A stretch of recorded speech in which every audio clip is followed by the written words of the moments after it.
representante ante el comité. Pero digamos que en la hipótesis en la que hubiese un representante hondureño, a la hora de examinar el informe sobre Honduras, ese experto no toma parte del examen. ¿Por qué? Se entiende por obvias razones de oportunidades de conflicto de interés. Entonces, el comité trata de ser lo más objetivo posible y una de las medidas es esta. Actualmente tenemos expertos de esos varios países. Como les decía, hay un equilibrio geográfico y de género. La coordinadora es una chilena, María Soledad Cisternas Reyes. Hay también una representante de Colombia y de Guatemala con respecto a la región latinoamericana. Sí. ¿Cómo dice? Sí, exactamente, señor Juan Chan. Y la señora Parra Luzana, de Colombia. ¿De Ecuador no está saliendo? No, ya entiendo que haya terminado su mandato. ¿Cuáles son las funciones del comité? ¿Qué se le atribuye al comité de la convención? Como hemos venido diciendo, los estados, al formar parte de la convención, se comprometen a enviar al comité informes periódicos sobre el cumplimiento de la convención. El primer informe debería presentarse a los 2 años de la entrada en vigor de la convención y luego informes periódicos cada 4 años. Honduras acaba de presentar su informe inicial, que debía haber presentado en 2009, si no me equivoco. Y entonces el ciclo va a empezar tomando en cuenta esa entrega y no los 2 años que estamos establecidos. Quiero aclarar aquí que no es un caso aislado, realmente no solamente Honduras que se retrasa en la presentación de los informes. Claramente eso no es una excusa. Los informes tienen que ser presentados a la hora en la que está establecido, en los tiempos establecidos. Pero digamos que lamentablemente es una característica común a varios países, no solamente una característica de Honduras. Una vez recibido el informe, el comité examina el informe, emprende un diálogo con el gobierno, con el Estado, y publica observaciones finales y recomendaciones para mejorar la implementación de la convención a nivel local. Eso es lo que va a pasar con Honduras cuando se examine. Esperemos que antes, porque la Asamblea General aprobó una sesión adicional anual a todos los comités. Entonces, quizás eso puede agilizar, pero sí no va a ser algo en el corto plazo. Como les decíamos, tanto las instituciones nacionales de derechos humanos como el CONADE, como las organizaciones de la sociedad civil pueden presentar informes alternativos.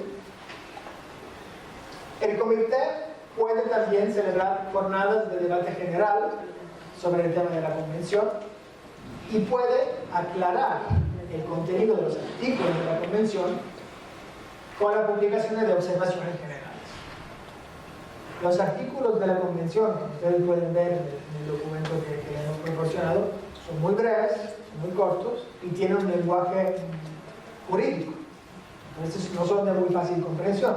Entonces lo que hacen los comités, todos los comités, incluyendo el Comité de los Derechos de las Personas con Discapacidad, es elaborar documentos que se llaman observaciones generales, que tienen el objetivo de aclarar el contenido de algunos derechos específicos en un lenguaje que sea más accesible y menos formal.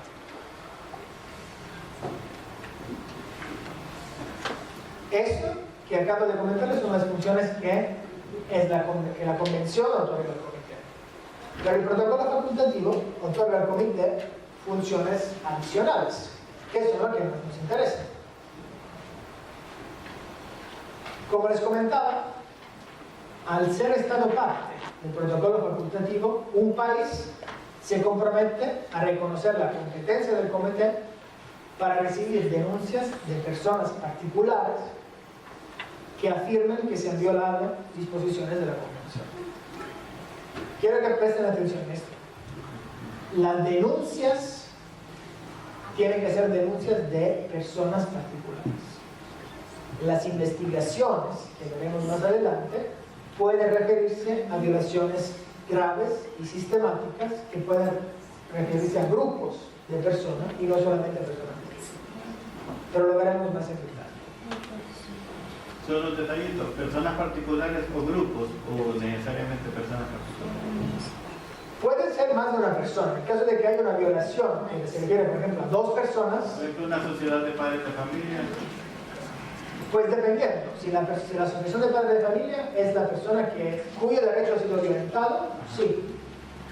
Pero la asociación de padres de familia puede apoyar en la presentación de denuncia de un integrante específico de la asociación cuyo derecho ha sido violentado. Sí, la pregunta es porque si los afectados es más de una persona, tal vez no es el hijo propiamente de esta persona, sino que son varias personas, entonces la sociedad de padres de familia tomó la iniciativa y hizo la denuncia.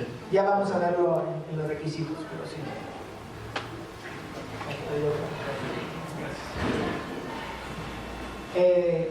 Entonces, una es recibir denuncias y el otro es hacer investigaciones de violaciones graves o sistemáticas por un determinado estado. Estos son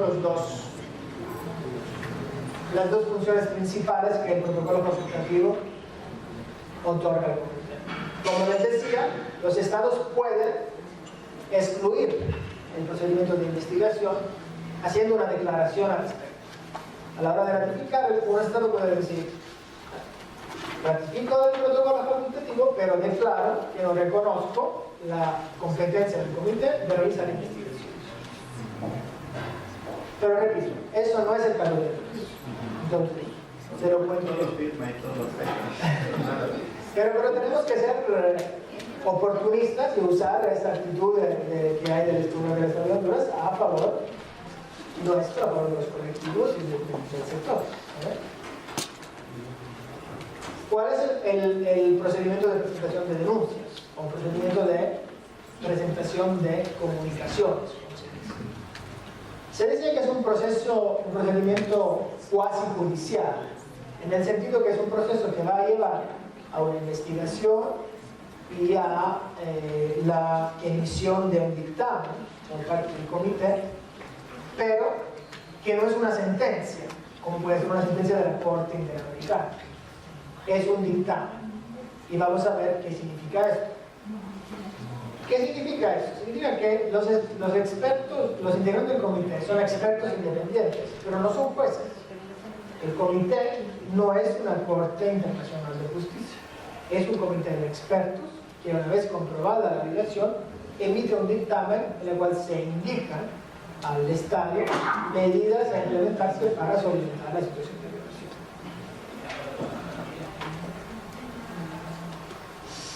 Las recomendaciones y los dictámenes, por lo tanto, no son jurídicamente exigibles. Y al final de la cuenta, su aplicación depende de la voluntad política del Estado y de la presión que se haga para que esas recomendaciones se ejerzan.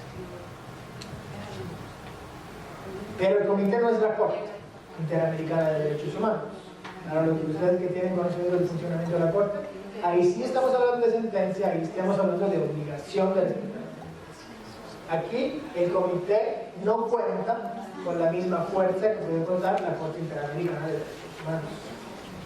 Por lo que es aconsejable, a la hora de manifestar, de presentar una denuncia a nivel internacional, considerar si es más oportuno presentarla al Comité de Derechos de Personas con Discapacidad o a la Comisión Interamericana en caso de violación de la Convención Interamericana de Personas con Discapacidad. Pero en la jornada de hoy nos vamos a enfocar solamente al Comité de Derechos de Personas con Discapacidad. El procedimiento del comité se desarrolla por escrito. ¿Qué significa eso? Significa que no se celebran audiencias, como pasa con la Corte Interamericana, que los denunciantes no necesitan ser acompañados por abogados y que todo se hace de manera mucho más económica a través del intercambio de correspondencia entre los denunciantes, la institución, las organizaciones que los asisten eventualmente y el comité.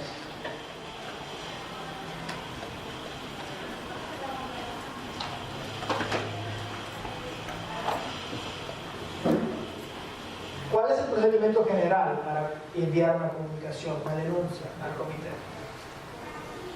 Como les decía, son los particulares, las personas particulares que pueden presentar denuncias cuando consideren que un Estado parte ha violado uno de sus derechos contenidos en la Convención. Si esta denuncia cumple con los requisitos de admisibilidad que veremos ahora, y si el Estado es parte del protocolo facultativo, el comité registra la comunicación, registra la denuncia. Una vez registrada, el comité se comunica con el Estado y le comunica que ha recibido una denuncia sobre ello y le pide que presente información sobre el caso específico. Normalmente le da un plazo de 6 meses para la presentación de estas comunicaciones.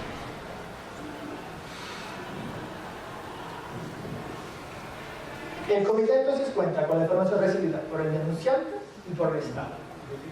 Entonces transmite la información recibida por el Estado al denunciante y la información recibida por el denunciante al Estado. Y da la posibilidad a ambas partes de reaccionar frente a la información que ha presentado la otra parte. Eso para asegurarse que lo que es cartón cuente con información completa sobre el caso. En caso de violaciones graves de derechos humanos que tengan la potencialidad de producir daños irreparables a la persona o el grupo de personas que han denunciado, el comité puede ordenar la adopción de medidas provisionales para que la situación grave de violación se pare. Si hay, por ejemplo, una situación en la cual peligra la vida del denunciante, el comité puede decidir, sin esperar todo el proceso, de indicar al Estado la implementación de medidas provisionales para impedir que la violación siga produciendo. Una vez recibida toda la información, si el comité examina si la comunicación es admisible, y si lo es, va a examinar el fondo mismo de la cuestión. Tras haber examinado el fondo de la cuestión, el comité emite un dictamen y unas recomendaciones que se dirigen tanto al Estado como al peticionario. Ese dictamen va a ser público, es una información pública, no es una información reservada entre las partes. Y si el comité determina que sí se ha producido una violación, va a realizar el seguimiento respectivo para asegurarse que el Estado adopte las medidas contenidas en la recomendación. Entonces, como les decía antes, no hay un mecanismo coercitivo fuerte como puede ser el de la Corte, pero sí ha establecido un mecanismo de seguimiento que va a asegurar que los expertos independientes y los colegas de la oficina del alto comisionado que están en Ginebra den seguimiento a la implementación de esas recomendaciones. Vamos a ver la pregunta que hace el compañero. ¿Quién puede presentar la comunicación o la denuncia? Toda persona o grupo de personas, ciudadanos de un Estado parte, que haya aceptado la conferencia del comité. Entonces, si las violaciones se refieren no solamente a una persona, sino a un grupo de personas, el grupo como tal está legitimado en presentar la denuncia. La denuncia no tiene que ser presentada solamente, puede ser presentada también por un familiar, una organización o un centro jurídico o cualquier otra entidad que actúe en nombre de la víctima, de la persona que haya sufrido una violación. Para hacer esto es importante que la organización cuente con un consentimiento escrito de la víctima, ¿verdad? Entonces ustedes como organizaciones sí están legitimados, pero no pueden hablar en nombre de la persona que haya subido o que alega haber subido una violación de derechos humanos si no cuentan con una autorización escrita por parte de ellos. Eso es muy importante porque es una causa de no admisibilidad de la denuncia. Si son sus hijos, si son menores de edad. Sí, se puede. Al ser menores de edad, si las personas, los padres, tienen, ¿cómo se dice eso? Poder legal o representación legal de ellos, pueden hacerlo sin necesidad del consentimiento escrito. En cualquier otro caso sí se necesita un consentimiento escrito. Como vimos antes, quien es responsable de la implementación de la convención es el Estado. Entonces, las denuncias tienen que ser presentadas en contra del Estado, siempre y cuando el Estado haya reconocido la competencia del comité. Es decir, si el Estado ha ratificado el protocolo facultativo. Y llegando al ejemplo concreto, ustedes sí pueden presentar comunicaciones en contra del Estado de Honduras, porque Honduras ha ratificado el protocolo facultativo. La comunicación tiene que incluir la denuncia de que se ha violado uno de los artículos de la Convención, pero no así en general. La denuncia tiene que ser muy clara. Se me ha infringido este tipo de derecho, ese derecho específico, en tal situación y a causa de esta... o sea, tiene que darse todos los detalles, digamos, y la manera en la que la violación se haya tenido lugar. No se pueden presentar denuncias generales, tienen que ser muy específicas y referirse a un caso concreto, y el mismo tiene que ser muy bien descrito, muy bien detallado, con todas las pruebas del caso. Como les decía, la comunicación se lleva a cabo por escrito, no es necesario ir materialmente claramente a Ginebra ni servirse de abogados, se puede hacer directamente por escrito a través de correo electrónico, ya sea directamente o por medio de una organización, un familiar o cualquier otra persona que actúe en nombre de la persona, del denunciante. Para que el comité reciba la comunicación, se va a presentar, a hacer una serie de preguntas. Primero que nada, ¿está legitimado el autor para presentar la comunicación? Eso significa, ¿ha sido víctima de alguna violación? ¿O actúa en representación de alguna persona que haya recibido una violación? Y tiene la autorización escrita de esa persona para presentar eso. Si una de las respuestas a esa pregunta es no, el comité no recibe la comunicación. Eso es muy importante, porque a veces sí se producen violaciones, pero el hecho de no sustentar bien la misma es causa de no recepción o de no admisión de la denuncia. Luego, el denunciante afirma que se le ha violado uno de los derechos contenidos en la Convención o algún otro derecho que no está contenido en la Convención. Puede darse el caso, pero en ese caso, igual, la comunicación no viene registrada. ¿Es el ciudadano del Estado, es el denunciante un ciudadano del Estado que se denuncia? Si un hondureño presenta una comunicación en contra del Estado de Honduras, el comité sí puede recibir la comunicación. Si un hondureño presenta la denuncia en contra del Estado de Nicaragua, por ejemplo, eso no puede ser aceptado. O sea, si una persona de Guatemala denuncia el Estado de Honduras, porque la responsabilidad de cada uno de los estados se concreta respecto a sus propios ciudadanos y no a ciudadanos extranjeros. Sí. Y si la violación es de en el territorio hondureño, soy un guatemalteco. Pero en ese caso se tiene que comprobar que usted pregunta que si es en el territorio hondureño a un guatemalteco. Y en ese caso no se puede, el guatemalteco no puede presentar la denuncia, porque la obligación del Estado se concreta hacia sus ciudadanos y no ciudadanos. El comité no va a recibir una comunicación. Entonces el protocolo facultativo es exclusivamente para las personas nacidas en el territorio donde se firmó el protocolo. Exactamente. El Estado hondureño no es responsable hacia ciudadanos de otras naciones. Exclusivamente el protocolo, ¿verdad? Porque la convención es de aplicabilidad. En todo, pero estamos hablando de las competencias del comité.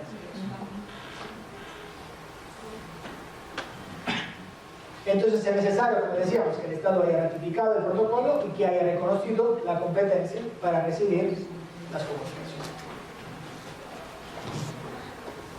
Esta para la recepción. El hecho de que una denuncia sea recibida no significa que sea admitida.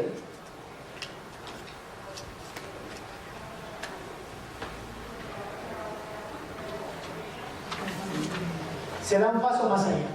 Una vez comprobado que quien presenta la denuncia ha subido una violación y es parte de un Estado que ha ratificado el protocolo, se entiende que, con base en el artículo 2 del protocolo facultativo, comprobar que la denuncia no sea anónima. El comité no puede recibir denuncias que sean anónimas. La denuncia tiene que contener los datos de las personas que alega haber sido víctima de la violación de derechos humanos.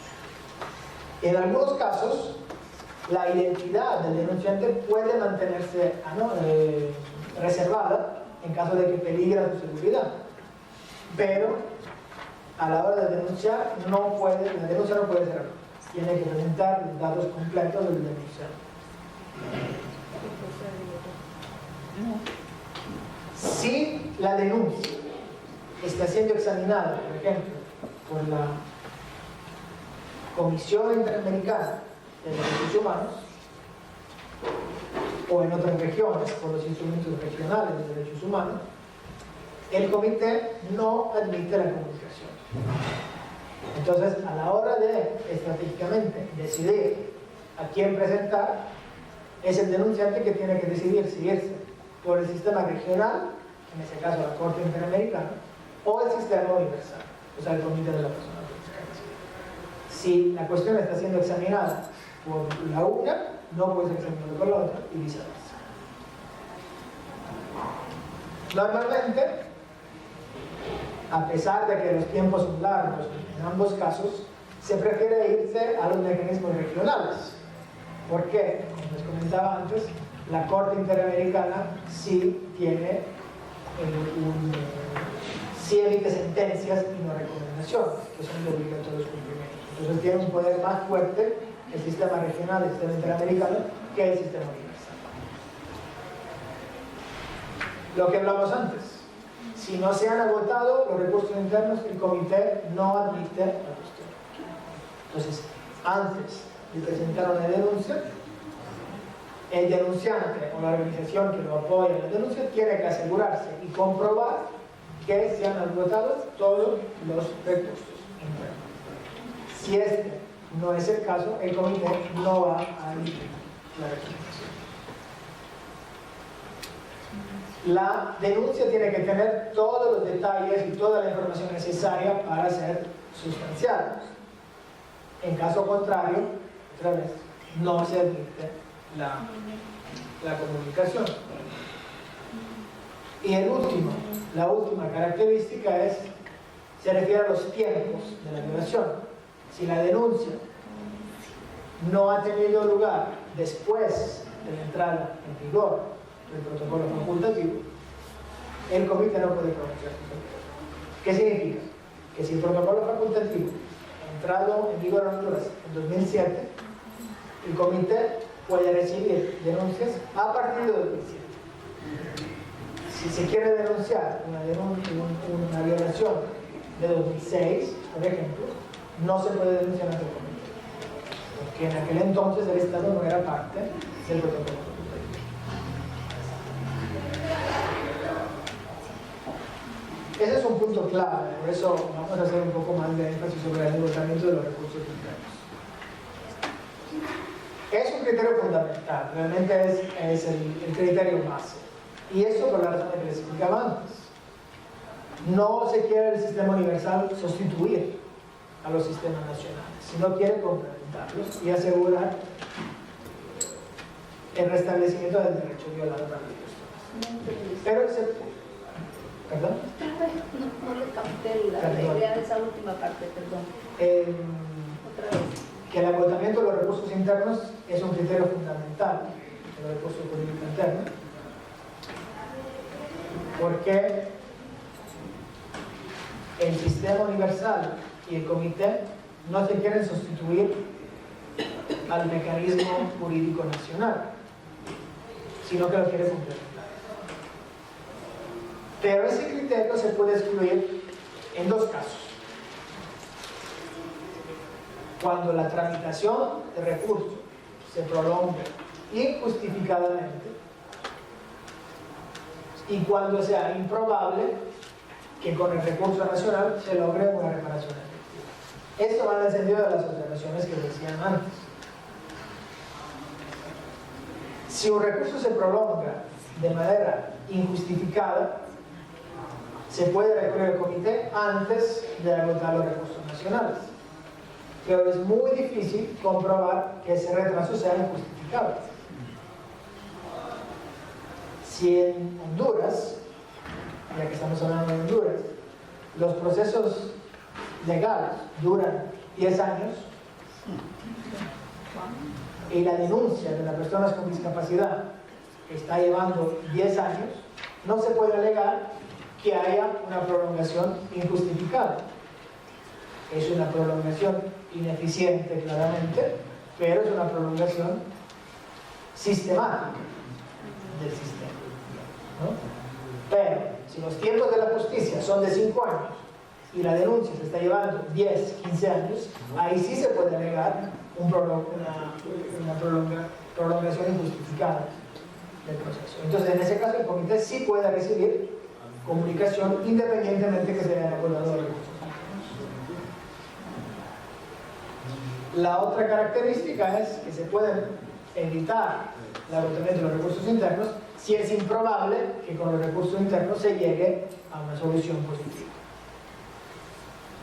Pero igual, se trata de justificar eso. No basta con decir hemos presentado varias y nunca hemos tenido razón. Por eso es muy complicado y por eso realmente el agotamiento de los recursos internos es necesario. Porque realmente no hay, una vez agotados los recursos internos, realmente no hay otra alternativa que presentarse al sistema internacional. Como les comenté, el comité puede indicar medidas provisionales a los estados en caso de violación graves y de riesgo para el denunciante. Eso pasa normalmente en casos en que peligra la vida. Hasta la fecha el comité no ha emitido no ha sugerido ninguna medida provisional. ¿Por qué? Porque como hemos visto los tiempos son muy largos. Entonces es muy raro que el comité se encuentre a conocer un caso en el cual existe un peligro inmediato de la vida del denunciante. En el caso en que esto pasara, sí existe la posibilidad de sugerir al gobierno medidas provisionales, pero en la realidad todavía eso no ha pasado. Una vez admitida, entonces, una vez que la comunicación ha sido recibida y admitida, con base en todos estos criterios que hemos visto, se pasa al examen de fondo de la comunicación y a la emisión de un dictamen y de recomendaciones para el Estado. Se examina entonces el contenido de la denuncia, se adopta una decisión final con el cual se establecen una serie de recomendaciones y se presenta tanto al Estado como al peticionario. Como les decía, se trata de una información pública que va a ser de dominio público y que en caso de comprobarse una violación se sugiere, se emiten recomendaciones para que el Estado pueda poner remedio a la violación que se ha identificado.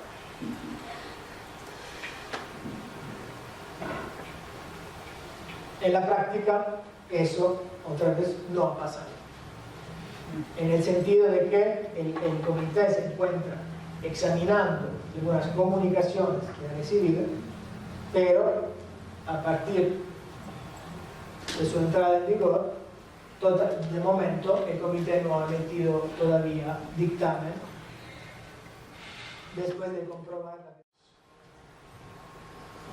el comité es un instrumento adicional que las personas con discapacidad tienen, los países que hayan ratificado el protocolo, pero no es algo, una ayuda inmediata y no es algo que se sustituye a los mecanismos nacionales de justicia. Una vez examinada, una vez enviadas las recomendaciones al Estado, el Estado que ha sido condenado, digamos así, tiene 6 meses de tiempo para presentar una respuesta al comité e informar sobre las medidas adoptadas para dar seguimiento a las recomendaciones. El comité puede dar seguimiento a esas recomendaciones y pedir a los estados que incluyan en sus informes periódicos que tienen que presentar el comité informaciones detalladas no solamente sobre la implementación de la convención, sino que también sobre la implementación de las recomendaciones enviadas después de una comunicación. El comité también tiene facultad de enseñar un relator especial que dé seguimiento específico al caso y que asegure un monitoreo más cercano de la implementación de esa recomendación.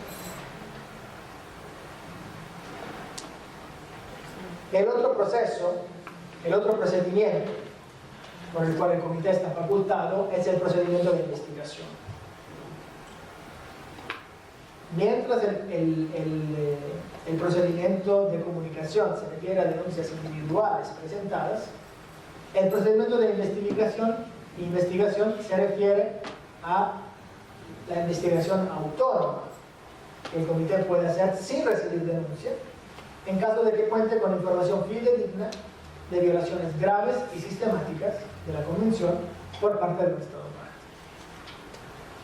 Como vimos antes, los estados a la hora de ratificar el protocolo facultativo pueden decidir de excluir ese procedimiento de investigación a través de una reserva. También puede darse el caso que un estado decida de presentar una reserva y no reconocer la competencia, pero que unos años después pueda retirar esta reserva. Entonces, en un primer momento no aceptar la competencia, pero luego aceptarla en una segunda fase, digamos. ¿Cuáles son las diferencias del proceso de investigación con el proceso de recepción de la comunicación? Como les comentaba antes, el comité puede empezar una investigación sin recibir una denuncia específica.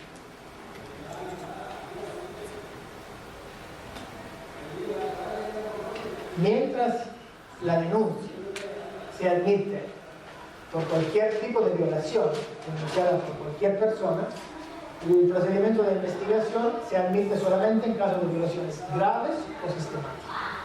No se trata de que se ha violado el derecho a la salud de una persona específica en un hospital específico. Se trata de una violación grave y sistemática que pasa, por ejemplo, en todos los hospitales de una región con una categoría de personas como las personas con discapacidad. En ese caso de violaciones graves y sistemáticas, no solamente contra una persona, sino contra grupos de personas, en ese caso sí se admite un proceso de investigación autónomo por parte del comité. No es necesario, por lo tanto, que haya una víctima específica, con nombre y apellido. Puede haber una situación de una violación generalizada en una específica región o con un grupo específico de personas. Para empezar el proceso de investigación, el comité recibe información, normalmente por parte de las ONGs, pide contrastar la información al Estado, pide que el Estado presente información adicional y puede designar a una persona, a uno de sus miembros, para llevar a cabo la investigación de manera específica e inclusive visitar los países.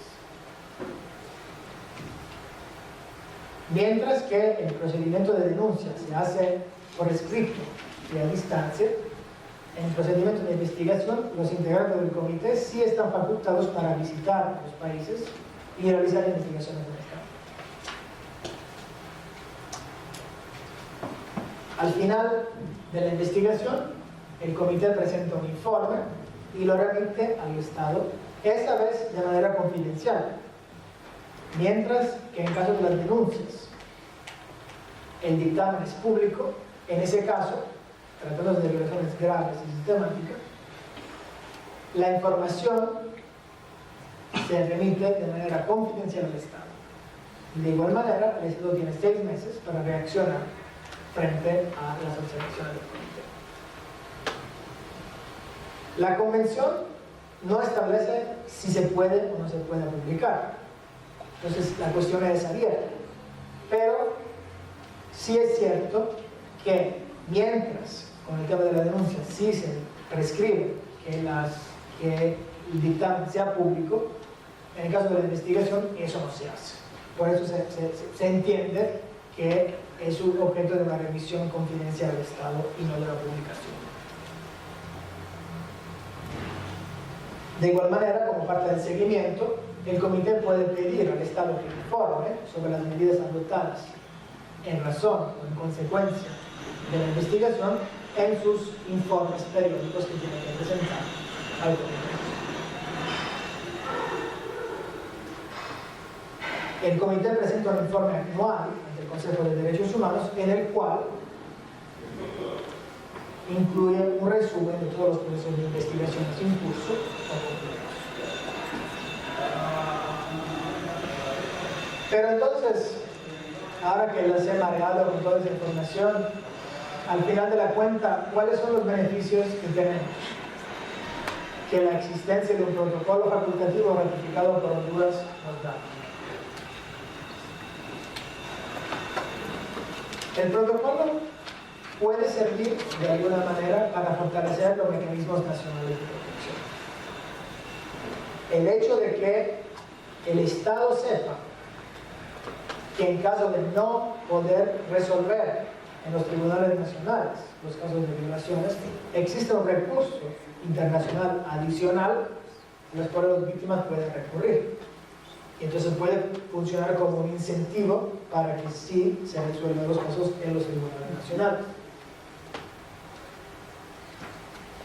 Una vez que el comité haya emitido recomendaciones en función de una denuncia o de una investigación, esas recomendaciones son de obligatorio cumplimiento. Entonces pueden impulsar la implementación de reformas legislativas o de políticas públicas que permitan armonizar las leyes y las políticas públicas nacionales al contenido de la Convención y al contenido del dictamen del comité.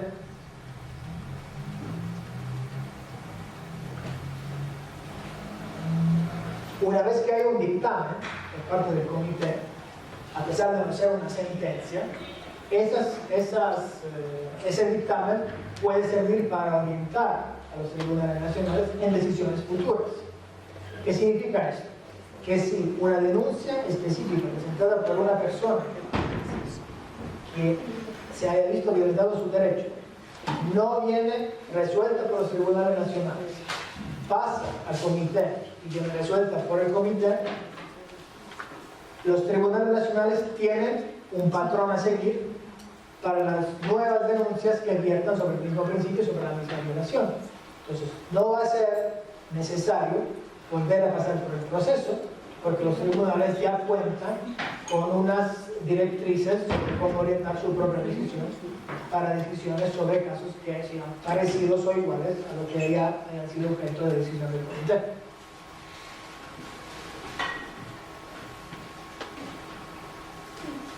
Muchas veces las denuncias de violaciones se refieren a situaciones complejas, situaciones largas, situaciones que ponen en juego intereses políticos o intereses que van más allá de la cuestión de los derechos y que es difícil enfrentar dentro de los tribunales nacionales.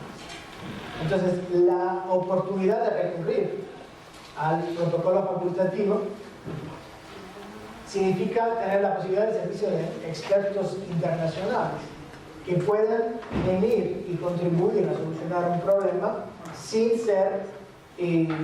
tener que sujetarse a esos condicionamientos políticos o ambientales que pueden en cambio afectar a los jueces nacionales, por ejemplo. Finalmente,